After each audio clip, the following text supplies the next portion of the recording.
for friendship. So let's just choose na lang siguro na ikaw ba yung type of friend na pagtatakpan mo yung kaibigan mo kapag may nakagawa ng kasalanan or hindi mo ito tolerate. Let's start with Kyla naman kasi minamataan na ako ni Sue. Well, ako, I really value my friendships and I keep my circle really small. But ako kasi, I'm a reliable friend, but I'm also not one to tolerate pag may ginagawang mali yung kaibigan ko. Because I don't think you're being a true friend to that person if you just watch them do bad things and then let them fall apart or do something that will incriminate them as a person. So, yeah. Thank you, Kyla. How about you, Charlie? Same, kapag nakita ko na may mali or may mali siyang ginagawa, sinasabi ko din agad. And kapag tinuloy pa rin niya na yung mali na kinonfront ko about it, well, mag-iba na ng landas. Ganun talaga. Kasi nagkaiba na kami ng values. So you're very decisive in Yeah. that regard. Thank you, Charlie. How about you, Janela? Ako, I think my strength as a friend is that I'm a really good listener. So I'm gonna listen to everything mo na. Kung may kailangan kang sabihin, nagawa mo, whatever, I'm gonna listen. But after that, sobrang i-real talk ko yung friend ko. Real talk talaga. Real talker talaga ako. Sasabihin ko talaga kung ano yung what's up. I'm gonna say what's up. Yeah. Thanks, Janela. Finally, Sue? Yeah, I think napaka-important ng honesty sa friendship. Hindi pwedeng sakay ka lang ng sakay sa kung anong gusto ng kaibigan mo. Iba din yung input mo sa buhay niya eh. Kaya kanya kaibigan kasi may power ka para baguhin kung ano man yung iniisip niya. Or hindi naman para baguhin, para mas maintindihan niya yung sitwasyon. Palalimin mo palalo kung yung explanation mo hindi ganun kalinaw sa kanya. More than love relationships, I think friendships are the most important. You don't get anything out of it, but just trust and love really. Hindi mo naman makakasama sa bed yung best friend mo, di ba? Hindi mo naman siya makakasama everyday ng buhay mo, kasama mo sa bahay. Pero yung pagmamahal ng isang kaibigan, I think it's one of the most important kinds of love. And para ma-maintain mo yun, kailangan honest ka. At kailangan din nga nag-align yung values mo. Because if not, then it's not a friendship that's going to work. Definitely. That's true. Thank you, Sue. Ito, curious naman ako sa point of view ng mga guys. JM, ikaw ba? Pagtatakpan mo ba yung friend mo kung nakita mo may ginagawa siyang mali? Or are you someone who tolerates your friend? Same lang din po siya. Iko-confront ko yung kaibigan mo kasi syempre mas gusto ko siya mapunta sa tamang landas. And sa tingin ko pag tinolerate mo yun, hindi ka na yung mabuting kaibigan para sa kanya. Mas parang mabuti i-end nyo na lang yung friendship nyo kung nagtotolerate lang din kayo ng mga masasamang behaviors. So, Okay, Jake? Are you the type of friend na pagtatakpan mo siya kung nakita mo may ginagawa siyang mali? Or you're gonna be upfront and call him out? I'm not an enabler kasi talaga. And for me, if I see something, I truly call it out. I'm a very accountable person. And ako, I have no problem saying when I make a mistake. So I expect the same thing from my friends or people I know. So if I see something wrong, I usually really call it out. Thank you, Jake. Jameson, ikaw ba? Male perspective on this issue.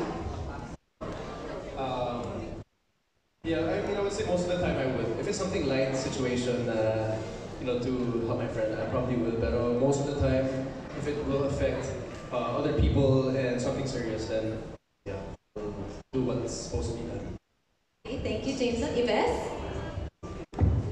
Ako kaya kong sumalod ng bullet para sa mga kaibigan ko. Pero hindi ko naman sasabing tinatolerate ko sila sa mga masamang bagay na ginagawa nila. At lalo na kung meron silang taong natatrapakan or nasasaktan. And ako bilang isang kaibigan, minsan humingi ako ng advice sa mga kaibigan ko, lalo na ito kay Sue and Charlie. Pag sa love life, parang nanay na sila na pinapagalitan nila ako eh. May hindi magandang nangyayari. So, yun nga, I'm a good listener din and ma-advise ako sa mga kaibigan ko pero minsan yung advice na binibigay nila sa akin, hindi nag-work sa Thank you so much. Finally, Ray? I try my best to put myself in the shoes of my friends. Kasi, who's to say that I'm not gonna end up doing the same thing that they are when I'm in that position. I don't like the claim that I have some kind of moral superiority. I don't want to tell them what's right from what's wrong. I'm not your dad. You're a grown-up, you should be able to figure that out on your own. Although sometimes it really can be difficult to know which way is right. And I think as a friend, it's your responsibility to help someone out to get to that spot. So. Okay, thank you so much, Reyes. And now for the next question, it goes to Jake Cuenca from Chris Ramos Jr. of One Music PH. Oh, this is for Jake and JM. You seem to be portraying some quote-unquote psycho characters. Are there any influential characters in film history that influenced your acting for your particular roles right now? Who wants to go first? Me, for this particular role, I really look towards, not really actors, but really like real serial killers. I studied Dahmer. Of course, I studied the Menendez brothers. I studied, but also like, yeah, I think more, not really like other actors, but more like I studied real serial killers. But mostly like, kung nakikita niyo yung tsura ko, it's really like, I got inspired by Dahmer. Okay, thank you for that sneak peek. JM, how about you? Sa akin naman po, hindi naman po psycho. Pero before, nakagawa na rin ako ng mga psycho roles. And I like Cape Fear, Robert De Niro films. Tapos, I do research din po sa YouTube. Thank you so much, JM. And now to our writers naman. Were there any crime or mystery thrillers that also influenced your work with this series? Miss Ara?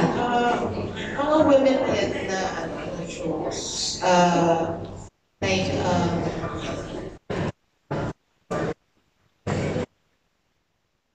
sorry, like Dead to Me, mga ganon, or yung I forgot the title with Nicole Kidman.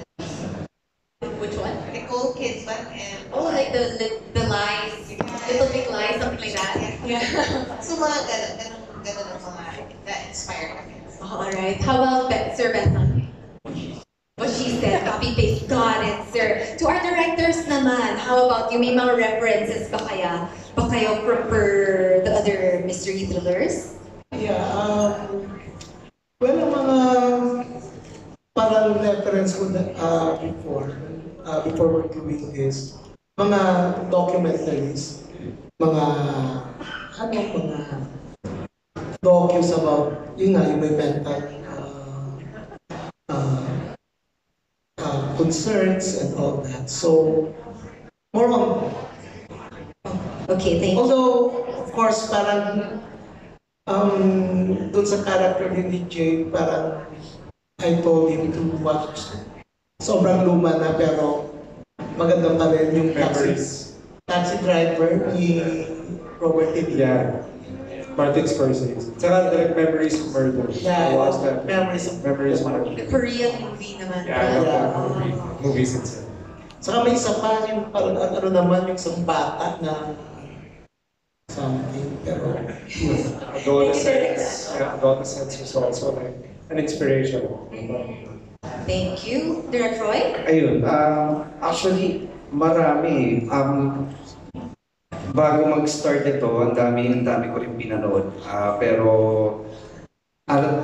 for a certain movie or series, parang wala. Kasi mas maganda yung feeling namin kasi direktado, mas maganda yung mas marami kaming makikita. Iba't iba, na-compare namin. Para kahit pa paano, na ilalayo namin yung nabibigyan namin nila Jake, yung lalo na yung character ni Edong, nung certain na flavor nung isang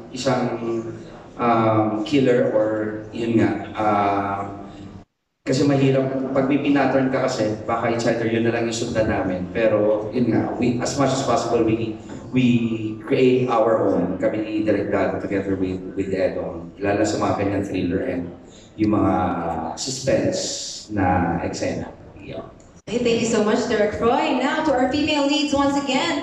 From Chris Ramos Jr. of One Music PH, you have always been known as some of the most memorable and remarkable actresses of this day and age. How inspired or pressured or motivated are you to be bouncing off each other and acting your brains out in this series? Anyone can go first? But yeah, like I said before, parang when we do our scenes, it goes to show how much we enjoy being together in the scene. Nagtatawanan talaga kami, and you know, just the presence of these girls motivate you. You know when you go on set na, shucks, alam ko magaling yung kasama ko. So you really bring your A-game talaga. Game face on talaga kasi lagi. But what's beautiful about this is there's no competition. It's really we're helping each other. How can we make this better? Hindi kami nag-uungasan dito. More nagtutulungan talaga kami. Nagbibigay. Thank you, Sue. Yes, I think nasabi na rin naman namin kanina. It's the same thing. It really feels good to know that you're going to a set that you're going to be working with equally great people who know what they're doing, people who are professional, and at the same time, people you get along with then off-cam. So, sarap din sa feeling na ganun. Charlie? Honestly, yung pressure hindi naman po talaga nawawala. Lalo na kada bagong project, tapos bagong character, laging nandun. And I think dapat talaga may pressure din kasi yun yung nagpupush sa'yo na gawin mo yung best mo. And siguro lahat to nagsisimula sa respeto namin sa isa't isa. Like, alam ko kasi na lahat sila mahusay, so I have to bring my A-game also. Kasi nga, nakakahiya naman ko, ako yung papalpak, at ako yung magpapatalo sa kanila. So, yun. Tapos, bonus na talaga na nagkasundo-sundo kami at nagsusuportahan kami. And yun yung nilulong forward din namin minsan kapag papasok ng set na, uy, kumpleto tayo sa set, yung ganyan. Tapos, iniisip na namin kagad, ano kakainin namin, ano pagkikwentuhan namin, gano'n. Oo. So, yun. Sobrang bonus yun na kami magkakasama. Thank you, Charlie. Kyla? Yeah, ako rin. I feel like a little bit of pressure and jitters is healthy kasi, you know, parang it shows how much you care about the scene, your character, the show, but also because you know that you're working with people who are really, really good at what they do. And I feel like it's more for me, instead of me like, oh, I have to bring my A game. For me, it's more of like, they are able to bring the best out of me also. Because they're so good. So yeah. It's such a great environment to be working with everybody in the show. Yeah, thank you so much, Kyla. Now we go to the writers for Ara and Benson from Jason Laluna of Certified Kapamilya. Based on the trailer, the teleserye will also touch the topic of injustice, particularly wrongfully putting a potentially innocent person behind bars. So as writers and directors, will you also expound on the social issue of injustice, especially since ABS-CBN teleseries are known for tackling social issues? Benson?